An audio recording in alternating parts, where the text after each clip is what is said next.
بالنسبه للجانب الاول تجيني انت تقول لي عائلتك، انا قلت لك انا متقدم كمستقل بالنسبه جبت على انسحاب اخي وزميلي سي عبد الرحيم، وتقول لي انت هذا انا النتيجه هذه زادت اكلت لي اني انا في الاتجاه الصحيح. علاش انا تقدمت كمستقل؟ خاطر نعتبر انا نزيد نتاكد اليوم من معناتها حسن الخيار اللي قمت به، ومعناتها جدوى العمليه اللي قمت بها معناتها الترشح كمستقل في الانتخابات الرئاسيه. خاطر اليوم كي عندك اليوم الحمد لله الانتخابات تعدات على احسن ما يرام.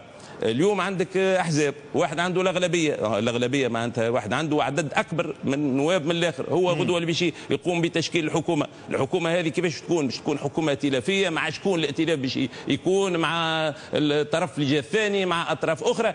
هذا لازم يكون واضح بالنسبه للراي العام، باش الراي العام يكون على بينه.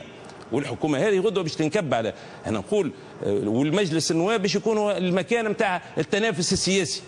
اليوم تونس حسب الدستور الجديد واحنا في مرحله جديده من تاريخنا، معناتها في حاجه اكثر من اي وقت مضى الرئيس جمهوريه اللي يكون رئيس مستقل، اللي يكون على نفس المسافه من كل الاحزاب، واللي غدوه خاطر ما تعرف معناتها التحالفات اليوم تنجم تمشي مده شهر، مده عام، مده عامين، وتنجم تطيح كيف مهما كانت التحالفات هذه. لازم غدوه رئيس الجمهوريه هو اللي باش يتم الرجوع ليه، وهو يكون معناتها في نفس المسافه بالنسبه لكل الاحزاب، وهمه الوحيد هو كان كيفاش يجمع الشعب التونسي وكيفاش يحافظ معناتها على الاستقرار.